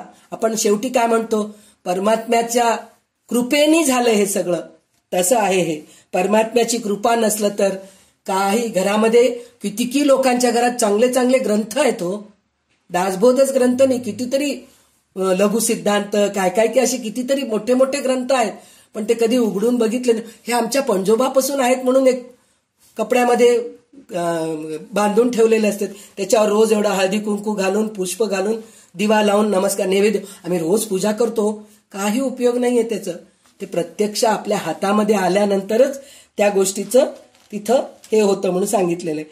तर ते मी केलो म्हणून नाही, तिथं परमात्माच आपल्याला पाठवतो, जा शिकून घे, तुझं हे व्हायला पाहिजे, तुझं कल्याण व्हायला पाहिजे म्हणून सांगतात. जगामध्ये सगळे कर्ते पण जगदीश्वराचे आहे. अर्थात कवित्वाचे कर्ते पण माणसाकडे असू शकत नाही. म्हणजे इथं कवित्व म्हणून म्हणलं तर हे जे पूर्ण ग्रंथ लिहिलेत तर ते स्वतः कवी आहेत. रामदास स्वामी स्वतः कवी आहेत. तर त्यांनी स्वतःकडे कर्तेपणा घेतले नाहीत. मी ग्रंथ लिहिलो असं म्हणले नाहीत. आपण थोडंसं जरी केलो ना, मी केलं हे असतं. आता एक छोटसच गोष्ट आहे, नाही मी छान दासबोधचं हे करते बरं का, अहो मग आता पुढच्या महिन्यामध्ये भागवत सांगणार आहे बरं का, लगेच मोठेपणा मी सांगणार आहे असं आपल्याला, आपण हे असं बोलत राहतो. पण रामदास स्वामी म्हणले माझ्याकडे कर्तेपणाच नाहीये, हे सगळं परमेश्वर माझ्याकडून करून घेतलेलं आहे. आपल्या देहाचा संपूर्ण निराश केला म्हणजे तत्वांचा समुदाय उडून जातो. मग कोणत्याही वस्तूला आपले म्हणता येत नाही, अशी ही विचाराची कामे आहेत. माणसाने भ्रमात पडून उगीच भटकू नये. जगदीश्वराचे व्यवस्थितपणे क्रमाक्रमाने सगळे रचले आहेत. म्हणून म्हणलं तर कुठलंही आपण भ्रमात पडू नये की मी केले, माझं आहे, हे नाही. आपल्यासोबत काहीही येणार नाही. आता म्हणतात ना, कोणी म्हणतात आता गोंधवणं, शरीरावर ते गोंधवतो, तर म्हणतात गोंधवायला पाहिजे बरं का शरीरावर ते, तर ते आपल्या बरोबर येतं. जळाल्यानंतर ते गोंधवलेलं तुमच्या हाडाला चिटकलेलं आहे का तुमच्या मनाला चिटकलेलं आहे, ते पण तुमच्या सोबत येणार नाहीये. कुठलंही गोष्ट तुमच्या सोबत येत नाही. आपण केलेले चांगली कर्मे, वाईट कर्मे ते आपल्या सोबत येणार आहे. हे लक्षात ठेवून घेऊन आपण त्याप्रमाणे जर वागलो, त्याप्रमाणे जर अनुभव घेतलो, इथं विवेक आहे. म्हणजे आता आपण कोणीतरी म्हणतात सासरी नांदून आलीस का गोंधून आलीस का, असं काहीतरी आहे ना ते म्हण, तर त्याप्रमाणे गोंधवायला पाहिजे हो असं आपण म्हणतो. पण ते सुद्धा आपलं म्हणजे हे विवेक कळायला पाहिजे. म्हणजे आपल्याला वाटतं काही नाही तर नाही, कमीत कमी आपण गोंधवलेलं तरी आपल्या बरोबर येईल ना असं आपल्याला वाटतं. काही येत नाही, ते सुद्धा येत नाही. शरीर जळाल्यानंतर ते कातडं जळून गेल्यानंतर तुमचं गोंधवलेलं कुठं तुमच्या सोबत येणार आहे, म्हणून येणार नाहीये. तर हे सगळं विवेकाने आपण कळून घ्यायला पाहिजे. तर त्याच्यासाठी म्हणून आत्तापर्यंत जे आपण दासबोध ग्रंथाचं जे श्रवण केलो, तर त्या श्रवणाचं फायदा काय म्हणलं तर आपल्याला हे सगळं कळालंय की पंचमहाभूत म्हणजे काय, मूळ माया म्हणजे काय, प्रकृती पुरुष म्हणजे काय, शिवशक्ती म्हणजे काय, हे सगळं आपल्याला कळालंय. पंचमहाभूतामध्ये पिंडात काय, ब्रह्मांडात काय, हे सुद्धा कळालं. नंतर माणसांचे स्वभाव कसे आहेत, मूर्ख लक्षण काय, उत्तम लक्षण काय, श्रोतांचं लक्षण काय असतं, वक्त्याचं लक्षण काय असतं, गुरु म्हणजे काय, देव म्हणजे काय, मूर्ती म्हणजे काय, सगळं आपल्याला आत्तापर्यंत काय काय आहे आपण हे सगळं शिकलो. पण नुसतं ऐकलो तर हे ऐकून उपयोग, हे ऐकणं म्हणजे काय, ह्या कानाने ऐकलं, ह्या कानाने सोडून दिलं असं आहे. तर आपण हे सगळं परत मनन चिंतन, आता शेवटच्या जे 2 समासामध्ये जे सांगितलेत की नाही, पंचमहाभूतांचा आपण निराश करायला पाहिजे, हे आपण डोक्यामध्ये भरून घ्यायला पाहिजे की हे सगळं जे दिसतंय माया रूप, हे सगळं अशाश्वत आहे. शाश्वत ब्रह्माकडे आपल्याला जायचंय, हे शिकायला पाहिजे. आणि ह्या गोष्टीचं आपण प्रत्यक्षात खरं आपण वाईट वाटून घेऊ नये. तर इतकं छान ग्रंथ लिहिलेले रामदास स्वामीच्या सहवासात आम्ही नाहीये असं एकदा वाटतं ना, मला खूप वाटतं की त्यांचं प्रत्यक्ष त्यांच्या सहवासात जर मी राहिले असते तर किती छान झालं असतं. इतकं चांगलं त्यांनी ग्रंथ लिहिलेले असं मला वाटतं. पण तसं वाटून घ्यायची गरज नाहीये, कारण ते ग्रंथच जे आहे ना ते स्वतः रामदास स्वामी आहेत. तर त्यांच्याकडूनच आपल्याला हे सगळं मिळालेलं आहे. तर आपण त्या गोष्टीचं वाईट वाटून घ्यायची गरज नाहीये. ग्रंथ रामदास स्वामी नाहीयेत म्हणून आपण वाईट वाटून घ्यायची गरज नाही. हे ग्रंथच रामदास स्वामी आहेत आणि त्या ग्रंथाचं नुसतं श्रवण करायचं नाहीये, मनन करायचं, निधिध्यास करायचं आणि त्याच्यामधलं काय घ्यायचंय, काय सोडायचं हे विवेक करायचं, मग परब्रह्म अनुभवायचं आहे. हे आपल्याला ह्या पूर्ण 20 दशकामध्ये 200 समासामध्ये हे सगळं आपल्याला रामदास स्वामी नीट लहान पोरांना तोंडात घास भरून पाववी प्रेम ग्रासा म्हणून सांगितलेलं. म्हणजे हाताने घास भरवलेत आपल्याला त्यांनी. कोणती आई सारखं म्हणतो ना, माऊली माऊली म्हणतो आपण. माऊली म्हणजे काय, आई आपल्याला कसं तोंडात घास भरवते की नाही, एक एक घास भरून खा ना बेटा, पोट भरलं का तुझं, पोट भरेपर्यंत आपल्याला का, तसं रामदास स्वामी आपल्याला एक एक घास भरवत आपलं पोट भरून टाकलेले आहेत त्यांनी. पण त्याचं व्यवस्थित गिळणं आपल्या हातात आहे. त्यांनी घास भरवले, घास भरवत गेले, तोंडामध्ये घास नुसतं करून बसलोत आपण, तर ते पोटात जाईल का? नाही जात. तर ते गिळायचं काम आपल्यालाच करायचंय. त्यांनी घास भरवले म्हणून आपण हे करायचं नाही, गिळून त्याचं पचन करायला पाहिजे. पचन सुद्धा आपण करत नाही, भगवंतच करतो. पण गिळण्याचं काम आपल्या हातात आहे की नाही? ते गिळणं पण नसलं तर मग काय उपयोगाचं? तर ते गिळणं म्हणजेच श्रवण, मनन, चिंतन, निधिध्यास करणं. हेच आपलं भगवंत. रामदास स्वामी घास खाऊ घातलेत तरी गिळायचं काम आपलं आहे, हे आपल्याला कळून घ्यायला पाहिजे. तर आज आपण इथेच थांबूया, कारण आत्माराम जे आहे की नाही ते नवीनपणे सुरुवात करूया आपण. म्हणजे आज आपण दासबोध ग्रंथाचं शेवट केलेले आहोत. तर ह्या दासबोध ग्रंथाचं शेवटाचं आज आपण आरती सुद्धा म्हणायचंय, समर्थांची आरती सुद्धा म्हणायचंय. आणि शेवटचे 12 श्लोक सगळ्यांनी आपल्या ठिकाणी आपल्याजवळ दासबोध असेल तर म्हणा, कारण ते साधनेचं फळ आहे. साधनेचं फळ आहे. पहिल्या समासाचा एक 5 श्लोक म्हणजे फक्त वाचा, म्हणजे आपण इथं संपवणार नाही, आपण पुन्हा आणखीन श्रवण मननासाठी पुन्हा वाचणार आहोत. म्हणून झाले साधनाचे बळ पासून शेवटपर्यंत सगळ्यांनी आपल्याकडे पुस्तकं असतील तर, नसतील तर निदान श्रवण तरी करा. आणि मग पहिल्या समासाच्या 5 ओव्या वाचा, म्हणजे आपण सगळेजण तो 23 दशक पूर्णपणे वाचलेले आहेत. म्हणजे आपल्या हातनं एक पारायण पूर्ण झालंय असा पण अर्थ होतो. आपण त्याचा अर्थ पण समजून घेतला आहे, त्यामुळे त्याच्यापेक्षाही आणखीन चांगलं चिंतन मनन आपण करतो आहोत आणि यापुढेही करत राहणार आहोत असाही त्याचा अर्थ होतो. तर सगळ्यांनी असं सगळं म्हणून शेवटी जय जय रघुवीर समर्थ असा मोठ्यांनी जयघोष करा. सगळ्यांनी सुरू करा. संध्याताई तुम्ही इतका वेळ वाचला आहात, तुम्ही कशाला जरा विश्रांती घ्या. तुम्ही वाचा, म्हणतो तुम्ही म्हणा. झाले साधनांचे फळ, संसार झाला सफळ, निर्गुण ब्रह्मते निश्चळ, अंतरी बिंबले, हिशेब झाला मायेचा, झाला निवाडा तत्वाचा, साधे होता साधनांचा ठाव नाही, स्वप्नी जे जे देखिले ते ते जागृती सोडाले, सहजची अनुवाच्य झाले बोलता नये, ऐसे हे विवेक जाणावे, प्रत्यये कुणेसी बाणावे, जन्म मृत्यूच्या नावे शून्याकार, भक्ताचे नसाभिमाने, कृपा केली दाशरथीने, समर्थ कृपेचे वचने तो हा दासबोध, 20 दशक दासबोध, श्रवणद्वारे घेता शोध, मनन करत्यास विशद, परमार्थ होतो.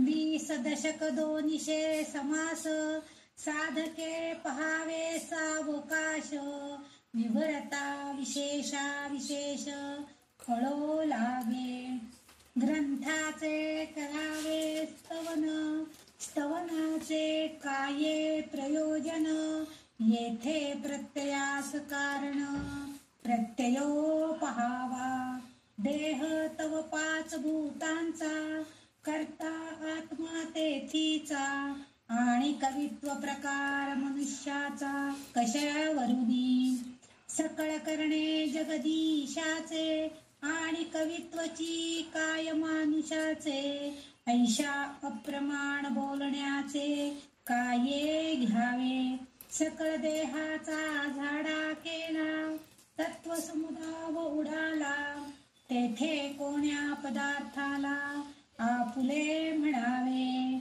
ऐसी हे विचारांची कामे, उगेच भ्रमो नये भ्रमे, जगदेश्वरे अनुक्रमे सकळ केले. जय जय रघुवीर समर्थ. दासबोध ग्रंथानंतर काही श्लोक म्हणायचे, काहींच्या पुस्तकामध्ये ते असतील सुद्धा. सदा सर्वदा विमलताई म्हणायच्या बघा नेहमी, सदा सर्वदा योग तुझा घडावा, हे कारणी देह माझा पडावा, उपेक्षू नको गुणवंता अनंता, रघुनायका मागणे हेची आता, सदा चक्रवाक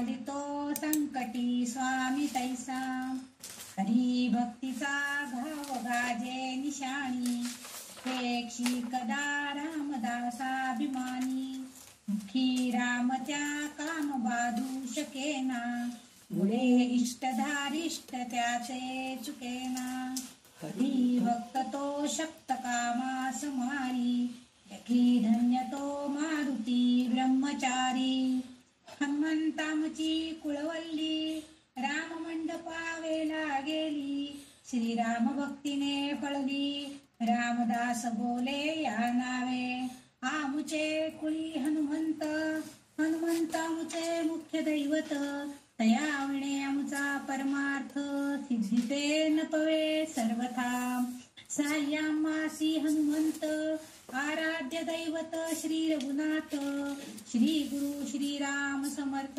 कायवणे दासासी, दाता ये कर श्री रघुनंदन, वरकडलंडी देईल कोण, तया सोडो नामी जन, कोणा प्रती मागावे, म्हणून आम्ही रामदास, श्रीरामचरणी आमचा विश्वास, कोसळोनी पडो हे आकाश, आणि काची वासन पाहू, स्वरूप संप्रदाय अयोध्या मठ, जानकी देवी श्री रघुनाथ दैवत, मारुती उपासनाने मस्त, वाढविला परमार्थ रामदासी, स्वधामासी जाता महाराम राजा, हनुमंत तो ठेविला याच काजा, सदा सर्वदा रामदासांसी पावे, खळी गांजिता ध्यान सांडून द्यावे,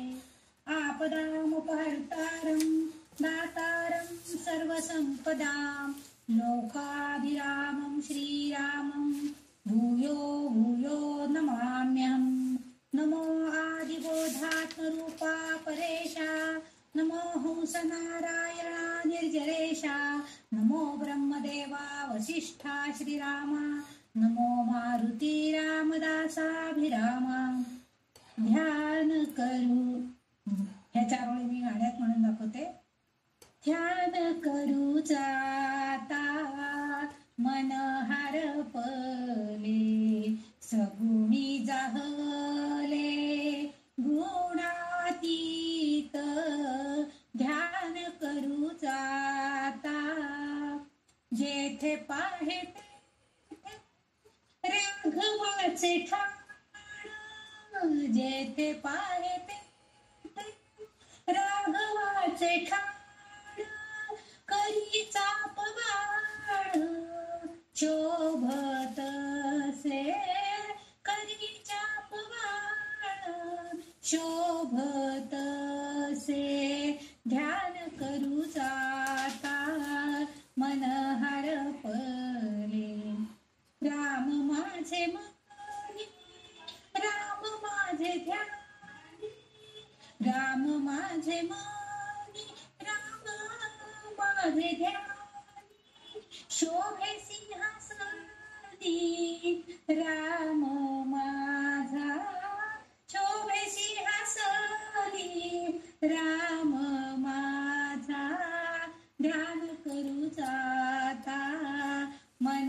हरपले, रामदास म्हणे विश्रांती मागणी, रामदास म्हणे विश्रांती मागणी, जीवीचे सांगणे हित गुज, जीवीचे सांगणे हित गुज, ध्यान करू जाता मन हरपले, सगुणी जाहले गुणातीत, ध्यान करू जाता, ध्यान करू जाता, सुखा सारिखे पूर्ण वैराग्य जाचे, वसिष्ठा परी ज्ञान योगेश्वराचे,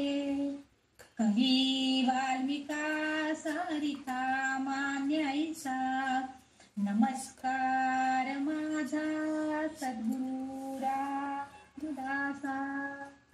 जय जय रघुवीर समर्थ सीताकांत स्मरण जय जय राम. सद्गुरु समर्थ रामदास स्वामी महाराज की जय. महारुद्र हनुमान की जय. श्रेष्ठ पुत्र हनुमान की जय. श्रेष्ठ गंगाधर स्वामी महाराज की जय. जय जय रघुवीर तर आता ते आज आपण संध्याताईंच्या मुखातून आपण संबंध दासबोधाचा अर्थ श्रवण केलेला आहे आणि आपण तो आचरणात आणण्याचा पण प्रयत्न करायचा आहे. त्यांनी इतकं सुंदर आपल्याला सांगितलेलं आहे परोपरीनं की आणि प्रत्यक्ष हनुमंताचे अवतार असणारे असे हे म्हणजे रामदास स्वामी. ते स्वतःला मगाशी सांगितलं त्यांनी की ते स्वतःला कधी समर्थ म्हणत नव्हते. ते नेहमी माझ्या समर्थांचा मी दास आहे असं म्हणत होते. ते दास स्वतःला म्हणून घेत होते. आपणही तसंच दास्य भावनेनं त्या रघुरायाची त्या श्रीरामाची भक्ती करूया आणि या ग्रंथाचं असंच चिंतन मनन निदान रोज एक 5 ओव्या वाचायचं एवढं तरी एक काहीतरी संकल्प आपण ठेवूया की सतत आपल्या आयुष्यामध्ये त्याचं श्रवण चिंतन होत राहील की ज्या योगे केव्हा ना केव्हा तरी आपल्याला तर रघुराज नक्की प्रसन्न होईल आणि आपल्यावरती कृपादृष्टी करेल. कारण इतकं समर्थांच्या सारखं इतकं घोर तपश्चर्या घोर अनुष्ठान आपल्या ह्या प्रपंचामध्ये आपल्याला होणं शक्य नाहीये. पण रोज 5 ओव्या वाचणं एवढं आपल्याला सहज शक्य आहे. तेवढं तरी आपण वाचायचंय आणि म्हणून आता आज लगेचच आपण त्या पुढच्या 5 ओव्या वाचायसाठी सुरुवात करणार आहोत. तर आज विमलताई तुम्ही पहिल्या समासाच्या 5 ओवी वाचून दाखवा आणि म्हणजे आपल्याला आपला ग्रंथ वाचन थांबला नाही झालेलं नाहीये फक्त संपन्न झालेलं आपण संपन्न केलेलं आहे. छान प्रकारे पार पाडलेलं आहे सगळं. इतके 20 दशक 200 समास आणि आज त्याची सांगता होते. खरं तर मन भरून येते पण तरी सुद्धा आपण त्याला सोडायचं नाहीये. आपण त्याला जास्तीत जास्त आपल्या कवेत घेऊन आपण त्याला घट्ट मिठी मारून त्या अर्थाला सुद्धा घट्ट धरायचा प्रयत्न करायचा आहे आणि हेच अपेक्षा करूया आणि आपण पहिल्या समासाच्या 5 ओव्या वाचूया. ते 5 ओव्या झाल्यानंतर समर्थाची आरती आणि दासबोधाची आरती दोन्ही घ्या. समर्थाची आरती आणि दासबोधाची आरती पण घ्या म्हणलं हे झाल्यानंतर.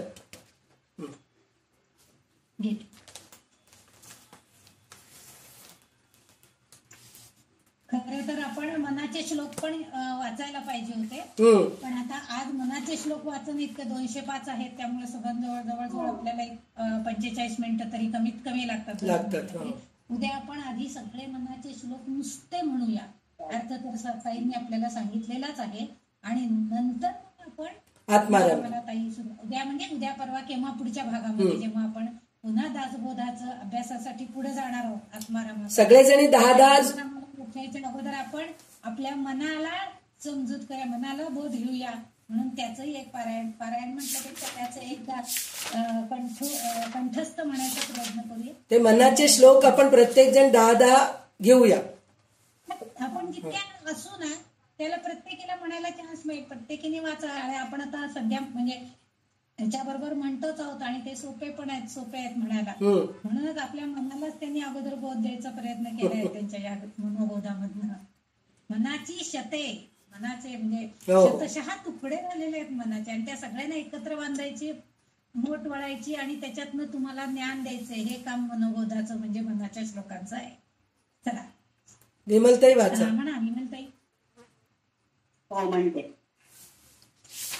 जसं पहिला समास पहिला ग्रंथारंभ श्रीराम श्रोते दिसती कोण ग्रंथ काय बोलिले येथ श्रवण केले आणि प्राप्त काय आहे श्रीराम ग्रंथ नाम दासबोध गुरु शिष्यांचा संवाद येथे बोलीला विशद भक्ती मार्ग श्रीराम नवविधा भक्ती आणि ज्ञान बोलिले वैराग्याचे लक्षण बहुधा अध्यात्म निरोपण निरोपिले श्रीराम भक्तीजन योगदेव नित्य पावती मानव ऐसा आहे अभिप्राव ये ग्रंथी श्रीराम मुख्य भक्तीचा निश्चय शुद्ध ज्ञानाचा निश्चय आत्मभक्त नित्ययोग बोलीला बघा आपला 5वा श्लोक पण किती छान आलाय. निश्चय करायचंय आपल्याला, आपण वाचायचंय यासाठी म्हणून. श्लोक पण छान आहे आणि सगळ्यांनी त्याप्रमाणे करा. आता आपण त्याच्या अगोदर त्या भगवंताकडे एक मागणं मागायचंय आपल्याला. तर आपण ते म्हणजे त्याला कोणी कोणी हे पण म्हणतात काय, करुणाष्टक का, करुणाष्टक, कोमळ वाचा म्हणतो ना ते आपण, करुणाष्टक, कोमळ वाचा दे रे राम म्हणतात ना. तर त्याला आणखीन एक नाव आहे. त्याने आणि पावन भिक्षा, पावन भिक्षा म्हणतात त्याला. पावन भिक्षा म्हणजे पावन होण्यासाठी काय भिक्षा मागायची त्याच्याकडं पण हे मागणं मागायचंय. त्याला पावन भिक्षा असंही एक नाव आहे. त्याला चौपदी असंही म्हणतात. आणि कोणी कोमळ वाचा दे रे राम अशा सुरुवातीचं आहे तेच म्हणतात. तर ते आपण आता एकदा ऐकायचंय फक्त नाही का. तर ते मागणं मागूया आणि मग समर्थांची आरती आणि दासबोधाची आरती म्हणूया. कोमळ वाचा दे रे विमाळ करणी दे रे राम, प्रसंग ओळखी दे रे राम, धूर्त कळा मज दे रे राम, हितकारक दे रे राम, जनसुखकारक दे रे राम, अंतर पारखी दे रे राम, बहुजन मैत्री दे रे राम, विद्या वैभव दे रे राम, उदासीनता दे रे राम, मागो नेणे दे रे राम, मजन कळे ते दे रे राम, तुझी आवडी दे रे राम, दास म्हणे मज दे रे राम, श्रीराम जय राम जय जय राम, श्रीराम जय राम जय जय राम, संगीत गायन दे रे राम, आनंद गोडी दे रे राम, तात माता दे रे राम, अनेक धाटी दे रे राम, रसाळ मुद्रा दे रे राम, जाड कथा मज दे रे राम, दस्तकटाळी दे रे राम, नृत्य कला मज दे रे राम, प्रबंध सरळी दे रे राम, शब्द मनोहर दे रे राम, सावधपण मज दे रे राम, बहुत पठांतर दे रे राम, दास म्हणे रे सद्गुणधाम, उत्तम गुण मज दे रे राम, श्रीराम जय जय राम, श्रीराम जय जय राम, पावन भिक्षा दे दीन दयाळा दे रे राम, अभेद भक्ती दे रे राम, आत्मनिवेदन दे रे राम, तद्रूपता मज दे राम, अर्थारोहण दे रे राम, सज्जन संगती दे रे राम, अलिप्तपण मज दे रे राम, ब्रह्मानुभव दे रे राम, अनन्य सेवा दे रे राम, मज विण तू मज दे रे राम, दास म्हणे मज दे रे राम, श्रीराम जय जय राम, श्रीराम जय जय राम, श्रीराम जय जय राम, श्रीराम जय जय राम. मी आरती लावतीये. हा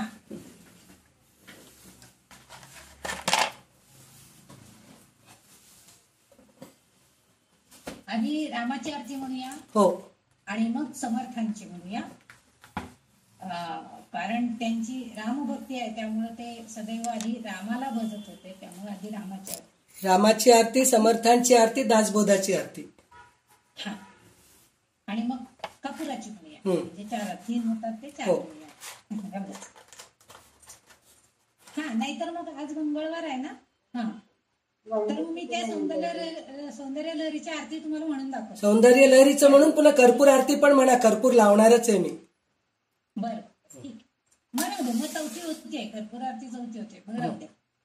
नाही, हे पण म्हणा, सौंदर्य लहरी म्हणा ना. नाही, मी पाठवलंय ऑडिओ, हे पाठवलंय आपल्या ग्रुपवरती. नाही, तुम्ही म्हणा म्हणले आता, ते सुद्धा म्हणा. 5 होऊ द्या की, 5 झालेलं चांगलं आहे ना. हो, चालेल. म्हणायची सुरू करू. हो, करा सुरू. हो. साफल्या निजवल्या कौसल्या माता, भूकन्या अनन्या मुनिमान्य सीता, खेचर वनचर फणीवर भरता निजभ्राता, दशरथ नृपनायक धन्य तो पिता, जय देव जय रघुकुळ टिळका, आरती ओवाळू त्रिभुवन नायका, जय देव आचार्या गुरुवर्या कार्याचे फळ, रविकुळ मंडन खंडन संसार मूळ, सुरवर मुनिवर किन्नर धाकी संकळ, धन्य तो निजदास प्रेम भक्तो प्रेम, जय देव जय रघुकुळ टिळका, आरती ओवाळू त्रिभुवन नायका, जय देव.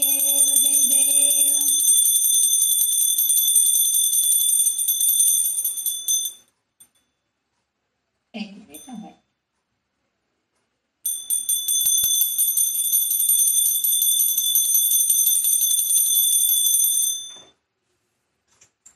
ओके.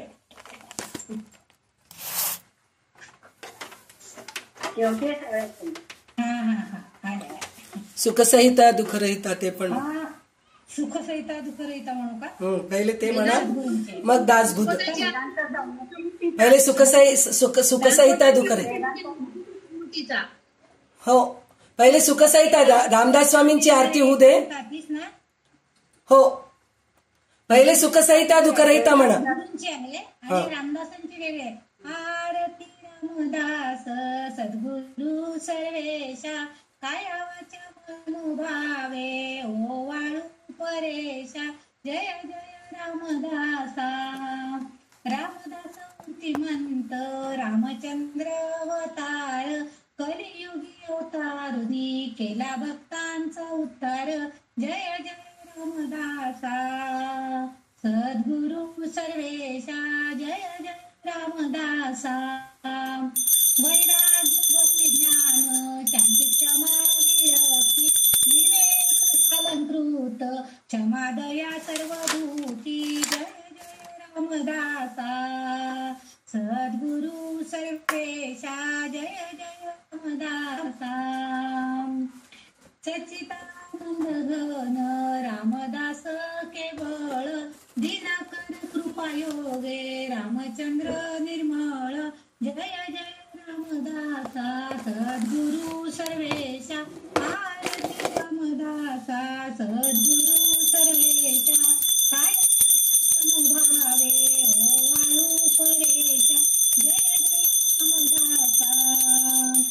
सुखसहिता दुःखरहिता निर्मळे शांता, कलिमल गण स्वामी समर्था, नकळे ब्रह्मादिका अंत अनंता, तो तू अंबा सुलभ जय कृपावंता, जय देव जय करुणाकरा, आरती ओवाळू सद्गुरु माहेरा, जय देव.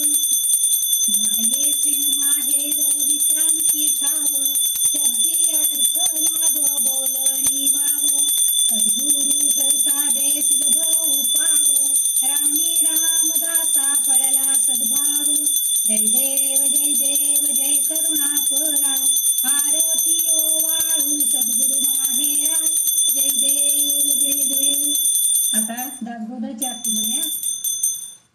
जय दासबोधा ग्रंथराज प्रसिद्धा, आरती ओवाळीन विमल्यान बाळबोधा जय जय ग्रंथ दासबोधा वेदांत संमतीचा काव्य सिंधू भरला कृतीशास्त्र ग्रंथ गीता साक्ष संगम केला मानव संत जनी अनुभव चाखिला अज्ञान जड जीवा मार्ग सुगम झाला जय जय दासबोधा ग्रंथराज प्रसिद्धा आरती ओवाळीन विमळण्यान बाळबोधा जय जय दासबोधा नवविधात्री पंते रामरूप अनुभवी चातुर्य निधी मोठा मायाचक्र उगवी हरिहर हृदयींचे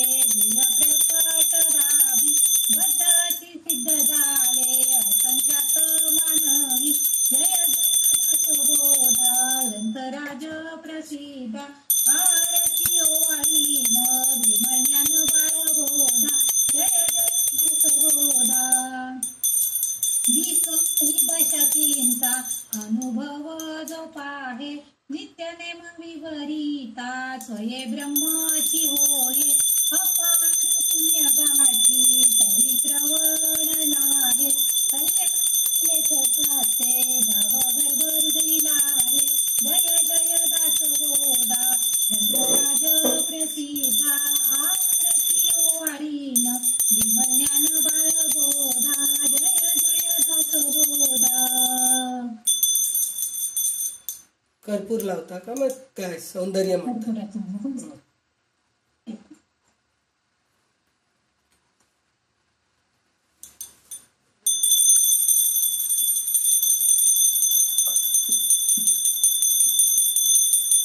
मी म्हणते नाही तर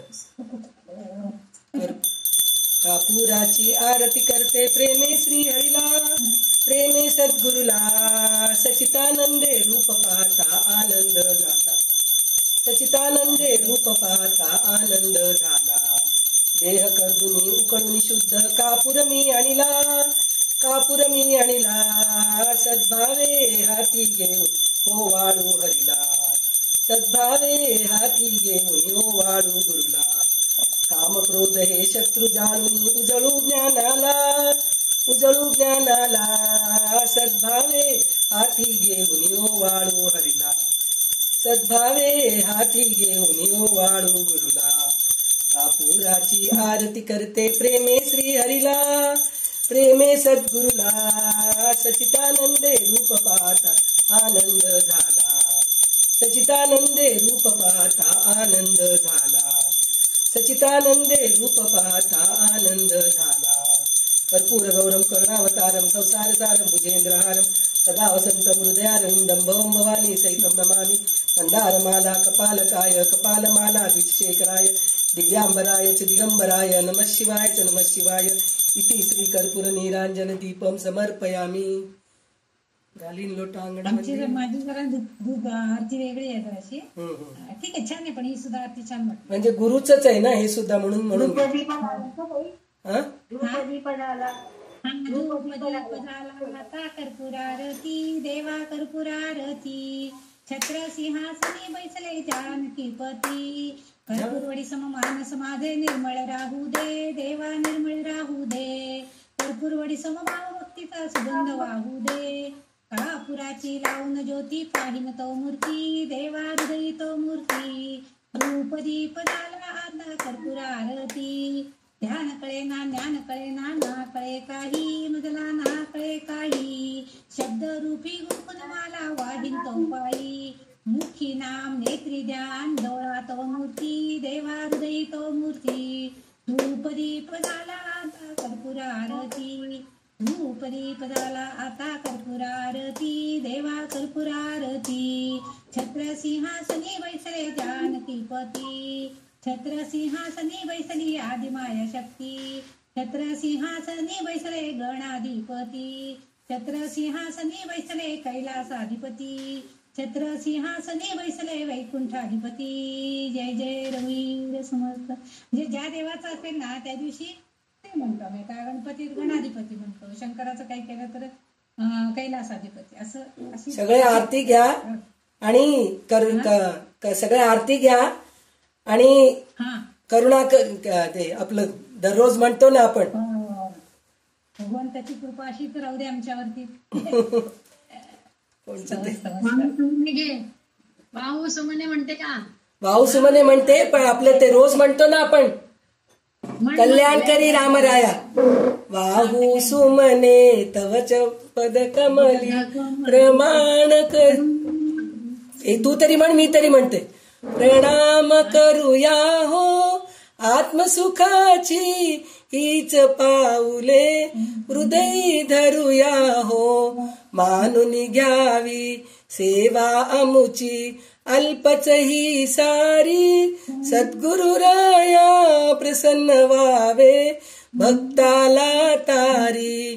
भक्तवत्सला तुझ्या कृपेची छाया दे राया, तुझ विण नाही तुझ विण आम्हा. नाही विसरले. या बेल फुले ही हाती मंजुळ तुळशीची, जाई जुईची वाहू सुमने पुष्प गुलाबाची, बहु सुमने चरणी वाहू सुवास दरवळला, सिद्ध सुखाची द्यावी गोडी अजाण भक्ताला. शक्ती बुद्धी दे मन शांती दे तुझसी वंदाया, कृपा प्रसादे तू जगदेवा उद्धरसी काया. जय जय रघुवीर समर्थ. ज्ञानाची देवाणघेवाणवर ते पाठवा. हो पाठवते. आठवण करणारच होती तुम्हाला एकदा की आम्हाला लिहून द्यायचंय. छान आहे एकदम. आम्ही पण पुष्पांजली म्हणतो, पण वेगळी आहे का? वेगळी ठीक आहे, पण वेगळं आपल्याजवळ संग्रह असावा. हो. कधी म्हणावं कधी ते म्हणावं, शेवटी अर्थ एकच आहे.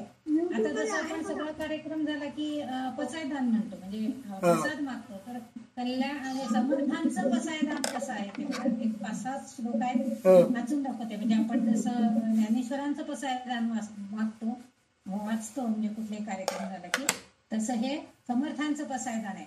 तर आधी कल्याणकरी रामराया म्हणायचं का आधी पसायदान म्हणायचं? पहिले कल्याणकरी म्हणा, मग पसायदान म्हणा. हा ठीक आहे, म्हणा. कल्याणकरी. तुम्ही आज वाचन केलंय? हो.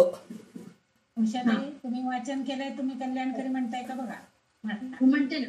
हा म्हणा. कल्याण करी राम राया, राम राया कल्याण करी राम राया. जनहित विवरी जनहित विवरी जनहित विवरी, कल्याण करी राम राया. तळमळ तळमळ होतची आहे, होतची आहे, हे जनहाती दरी दयाळा. कल्याण करी राम राया, राम राया कल्याण करी राम राया. अपराधी जना सुखतची गेले, सुखतची गेले, तुझा तुझी सावरी दयाळा. कल्याण करी राम राया, राम राया कल्याण करी राम राया. कठीण त्यावरी कठीणची झाले, कठीणची झाले, आता न दिसे पुरी दयाळा. कल्याण करी राम राया, राम राया कल्याण करी राम राया. कोठे जावे काय करावे, काय करावे, आरंभिली मोहरी दयाळा. कल्याण करी राम राया, राम राया कल्याण करी राम राया. दास म्हणे आम्ही केले पावनो, केले पावनो, दयेशी नाही सरी दयाळा. कल्याण करी राम राया, राम राया कल्याण करी राम राया. जनहित विवरी जनहित विवरी कल्याण करी राम राया. जय जय रघुवीर समर्थ.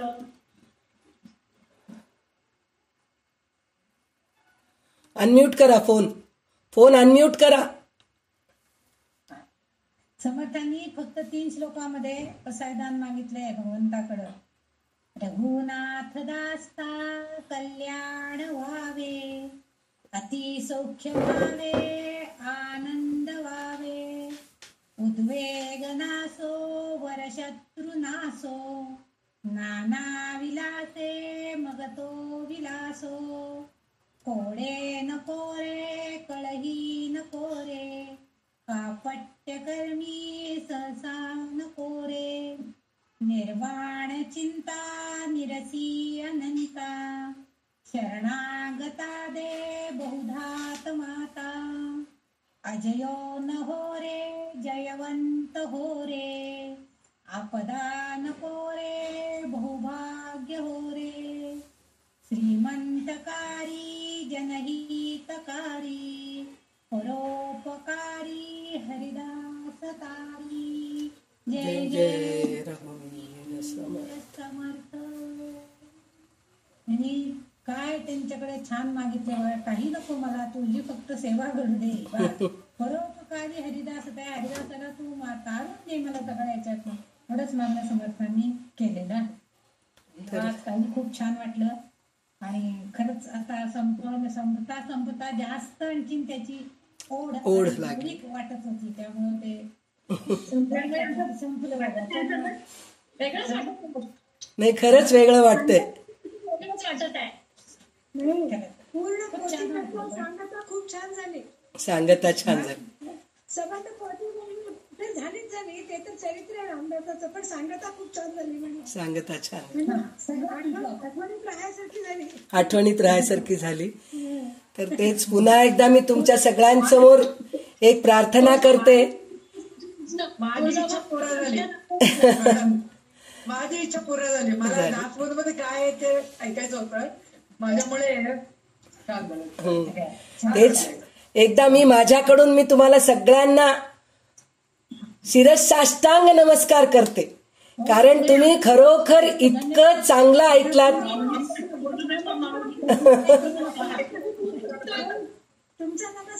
नाही तर खूप छान वाटलं. तुम्हाला नमस्कार आहेत. आपले नमस्कार आमचं सगळं रामालाच द्या.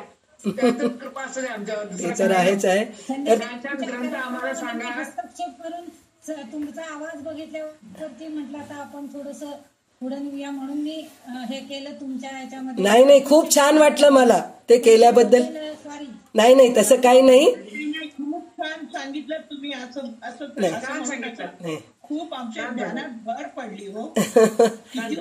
तेच म्हणले, म्हणून पुन्हा एकदा मी म्हणतेय की माझ्याकडून जे काही कमी असेल ते सगळं माझंच हे आहे, कमतरता आहे. आणि जे काही चांगले शब्द उद्गारले गेले आणि तुम्हाला जे काही आवडलं ते सगळं भगवंताचंच कृपा आहे. तर असंच मला तुम्ही भरभरून मोठे आशीर्वाद द्या. माझ्या बरोबरीचे, माझ्यापेक्षा लहान असणारे माझ्याबद्दल सदिच्छा देवासमोर प्रार्थना करा की असंच माझ्या ज्ञानामध्ये वृद्धी होऊ दे, असं तुम्ही हे करा. तर आज आपण इथेच थांबलोत म्हणजे थांबलं नाही. वाटत होत संपलं तर हुरूर वाटते. आता बरोबर वाटते. सोमवारी पुढच्या काय घ्यायचं ओढ लागली होती आम्हाला. मी पण पहिल्यांदाच ऐकलंय, पण ओढ लागली होती. दासबोधाने ओढ लावली होती आम्हाला. तेच म्हणायला लागलं. ज्ञानाच्या देवाणघेवाणमध्ये विष्णू सहस्त्र नाम पाठवा. माझ्याजवळ PDF नाहीये, मी पाठवतो. आणि ललिता सहस्त्र नामचं खूप खूप आभार. मेहरबानी होईल माझ्यावरती. एवढं मला ते कर्पूरचं ते आरती पाहिजे होतं. आम्ही कर्पूर आरती करत नाही ना, त्यामुळे छान वाटलं.